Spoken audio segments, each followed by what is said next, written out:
we are going to read from today. Does that sound good? No. Say, yeah. No. Oh, come on. Well, I know that you guys also last week, you talked about a guy, and his name was King David. Is that true? Yeah. You guys learned about that guy? Yeah. Can you tell me a little bit about him? Yeah, go ahead. King David is one of the people of the three kings. No, not quite. You're close though. I have a question that might be able to help you out. Is he a good king or a bad king? Go ahead, shout it out. Good king, that's right. He's a good king. Now I have another question for you. Does he worship God? Yeah, he sure does. He worships God. Well, today we're going to talk about some kings that came after King David. There were some kings that came after King David that weren't so great. In fact, these kings that came after King David worshiped some false gods. They didn't worship our God. And we're going to talk about, we're going to first read this verse right here. It's from 1 Kings, and it's chapter 17, verse number 1. And here's how it goes. Now Elijah, who was from Tishbe in Gilead, told King Ahab, can everyone say Ahab? Ahab. Thank you, Ahab, King Ahab. As surely as the Lord, the God of Israel lives, the God I serve, there will be no dew or rain during the next few years until I give the word. Did everybody hear what I just said? That's not what's on the screen? It's close, but it's not exact. Oh, different. Okay, I'm sorry. Okay, so anyways, there will be no rain for the next few years. Let me give you a background. So we have this king. His name is King Ahab, and as I just told you, he doesn't worship our God. He worships fake gods. And what he does is there may be statues of maybe more animals. Maybe it's like a goat and a sheep. And the statue is standing, and he'll go and he'll worship them. And these different statues mean different things. He believes that there's a rain god, a sun god. He believes that there is a god of crops, a god for every single thing. And sometimes he uses statues to be these gods, and he'll go up to them, and he'll pray next to them, and he'll bow, and he'll get on his knees, and he will worship these statues that represent different gods. Kind of weird, right? Well, that's what him and his wife Jezebel did, and that's what they were teaching all of the Israelites to do. For some reason, they just forgot how good our God was. They forgot that our God gave them the promised land. They forgot about all these great things that our God did for them. So we have these people. We have King Ahab, and King Ahab says, I know a God that's a storm God. And this storm God can bring the rain. All I have to do is pray to him. His name is Baal, and he's the God of rain. And there's this guy named Elijah who's like, wait a second. This guy Baal doesn't bring the rain. My God brings the rain. So what Elijah did, he was a pretty good friend to God. In fact, he was one of God's messengers. And a messenger for God is also called a prophet. Can you say prophet? Prophet. Yeah, he was a prophet. He was one of God's prophets. And so God and him are like, they're tight. They are best buddies. They talk to each other a lot. And God was like, hey, Elijah, can you just be a little delivery boy and send a quick little message for me? And Elijah's like, yeah, sure, God, no problem. What can I do for you? And God was like, go up to that nasty king, that King Ahab guy, and go tell him that because he thinks that he knows the God of rain and he's worshiping this God, tell him that I'm going to stop the rain for 3 years. No more rain. We know that if there's no rain, what's going to happen? No flowers. Yeah, you can shout it out. No flowers. What else? Plants. No plants. And who eats plants? Animals. So then animals can't survive, can they? What else? Why else do we need the rain? Yeah. We need it to help garden our crops. Our crops, absolutely. And our crops do what? Feed us. They feed us. We need those things. That's right. Yeah, I'll take one more. We need rain to water the trees, so because the trees make oxygen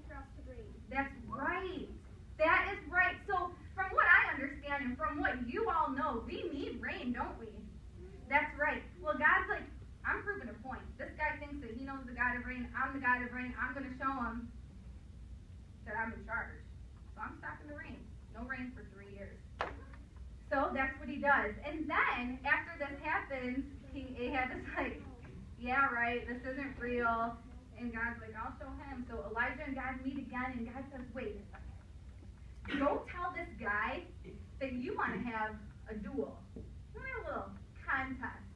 God says, tell him this, we're going to set up 2 altars. And here, these are going to be my altars today. We have an altar. We have an altar over here, and we have an altar over here. And God says, Elijah, this is what I want you to do. I want you to tell King Ahab to bring a sacrifice, and Elijah, I want you to bring a sacrifice. And what I want, and whatever God is the one and only true God will burn the sacrifice. Whatever God is true will send fire down to the altar and burn it. Now, here's what a sacrifice was in these times. They were actually animals. Now, thank goodness that's not what a sacrifice is today, because you probably wouldn't have a pet right now. Is that right? That would stink, right? So thank goodness that I don't ask for your pets, because here's what they do. Unfortunately, this is kind of a sad thing, but they take animals just to sacrifice, and they put them on. In this case, they're putting them on an altar, and they're going to get burned. So they're sacrificing their animals, basically to prove a point. So we have King Ahab's altar right here, and we have Elijah's altar. And whatever God, whether it be our God or whether it be this Baal, this God named Baal, we're going to see which God is going to bring down the fire and burn the sacrifice. Now, does anybody have an idea who they think might win? Yeah. God. The one and true God. Oh, you think Elijah might win? Who else thinks Elijah might win? Who thinks this King Ahab might win? No? Well, let's see. We'll find out. So here's what happens. All day long, from morning, well, first off, let me just tell you, Elijah is a gentleman. Elijah goes, you know what, King Ahab, you and all your people, you can go first. I'll let you go first. And, well, since you think your way is the right way, go ahead. So what he does with all of his people is they're standing around their altar. They're doing like little crazy dances, and they're calling out to this God, who they think is God, the storm God, and they're saying, bring the fire, and they're praying, and they're saying, we need you to burn our sacrifice to show that Baal, that you are the storm God. And guess what happened? They didn't get fire on. Nothing happened. That's right. So this altar is just standing there with nothing going on. Now, Elijah's a kind of funny dude, because he's like, you know what? I want to make it look impossible for God to do this work. So here's what he does. Does anybody know what a trench is? A trench is like a moat, or just a big like water surrounding an area. So that's basically what Elijah did, was he built a moat. Because do you know if we can start a fire inside of water? No, not happening. But Elijah's like, I'm gonna make it impossible for God to do this, just to prove my point, because I know that my God will pull through. So what he does is he takes 12 stones and he lines them up in what I would think, what I'm picturing in this story is almost like a fire pit. And then, you know, like if you're camping, you have like a pan and you're putting it over the fire to grill something. That's kind of what I'm picturing in my head that he's using all these stones for. So he collects all these stones and he lays his animal on top of them. And in this case, it was actually a bull. And he puts the bull in there and he's like, okay, God, I'm going to really test you. And I'm just going to put water all over it, because we know that we cannot light wet wood. Is that right? Absolutely not. I know when I go camping, there is no way that if it rains one day, I'm not building a fire for 2 days. Can you guys see that water up there? That's a lot of water, I think. And I just drenched the entire wood, the entire animal, and all the rocks. And here's what happened. Do we think that it's going to light on fire?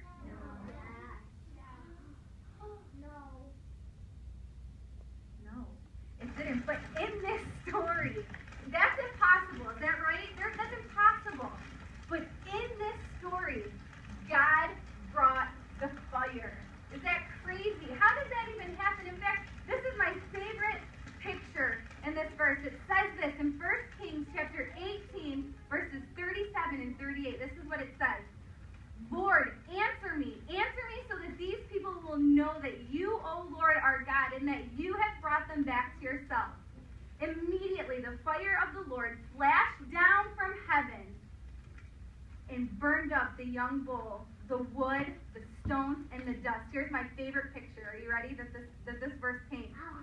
It even licked up all the water in the trench. So can you just imagine? Elijah built this trench around the altar that his sacrifice was sitting on. And the fire came down from heaven. Our God did that. And it went, and it just sucked up all of the water. That's a powerful God, isn't it? Mm-hmm. Absolutely. And so God proved his point to me that even in the most impossible circumstance, he pulled through for his guy Elijah, and to prove to all the Israelites that there is only one true God. Can you guys say that with me? There is only one true God. One more time. There is only one true God. That's right. So here's how the end of the story happens. We know that it hasn't rained for how many years did I say? 3. That's right. It hasn't rained for 3 whole years. And so after that, Elijah prayed and he said, God, we need rain. So can you just let it rain now? And here's what happened. It rained, that's right. And in 1 Kings chapter 18, verse 39, it says this, and when all the people saw it, they fell face down on the ground and cried out, the Lord, he is God. Yes, the Lord is God. You see, these guys over here, King Ahab's people, they were praying all day for rain, and was it coming? No. They prayed all day for fire too, and did it come? No. Elijah prayed for fire to come down, and did it come down? Yes. He prayed for rain, and who followed through? God, that's right. And it started raining, and everyone just started to believe, yes, there is a God. And see, many things will try to steal and turn our attention away from the one true God. Anything can become distracting and more important than God. And when we care about something more than we care about God, do you know what that's called? Think back to our little fun game in the beginning. American what? Idol. And when we care about something more than we care about God, that's an idol. Can everyone say idol? Idol. When we worship something and we put something up, here's God, and we put it higher than God, it's an idol. And we're not supposed to be false idols. And sometimes, you guys, that's really hard. In fact, I'm guilty of that because I was thinking about it the other day and I thought, man, when I leave the house and I forget my cell phone, and I have to go all day without it, I'm stressed out. I'm like looking around, panicking, like, oh my gosh, somebody might be calling me, somebody might be texting me. What about Flappy Bird? Somebody's probably trying to play me on Flappy Bird. What about Angry Bird? What about my Netflix account? I can watch Netflix on my phone. I can do everything on my phone.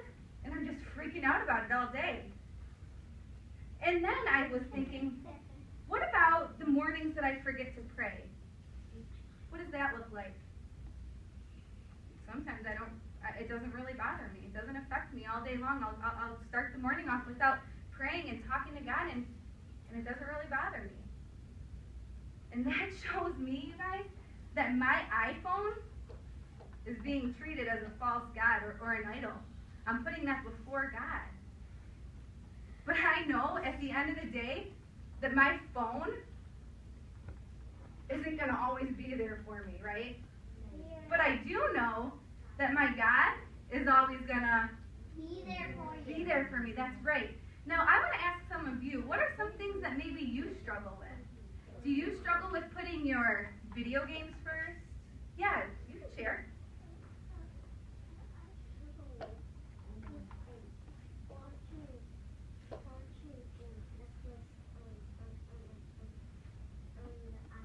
Me too. Watching Netflix. That thing you can watch all day long. I know I could. What else? What do you struggle with, buddy?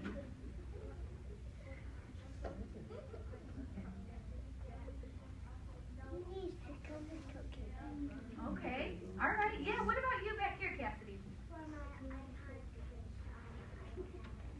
Yeah, from your iPad. I know that we all struggle with these things. Maybe it's a friend. Maybe you're putting your friend above God. Maybe you're putting your Nintendo DS before God. Right? But at the end of the day, that DS can't talk back to you. That DS or that video game can't do you any good, can it? But I can tell you someone who will always provide and someone who loves you and cares about you and has your best interest at heart. Your mom and dad do, yes, but God is that number one. He is our one and only true God. Now, I would just love to pray with you guys, too, to kind of end this morning off, and then we'll let you go into your small groups. Well, Heavenly Father, I just want to thank you so much, Lord. Thank you for today, God, and thank you for all of these awesome kids that you brought in today, God.